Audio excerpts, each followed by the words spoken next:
Alright guys, we're back with another technical video. Today I'll be going through your question, answering it, and hopefully you find your solution that you need.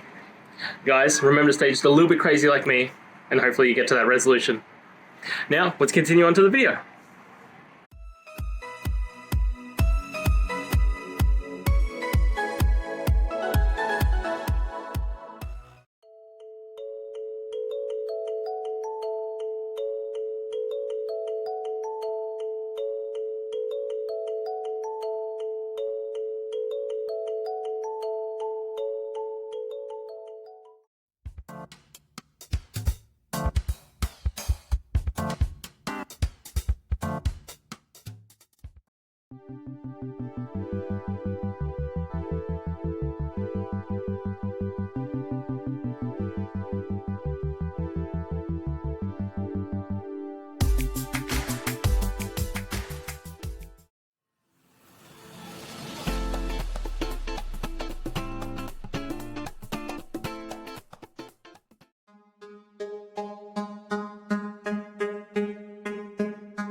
I hope that video helped get through to the resolution that you're looking for.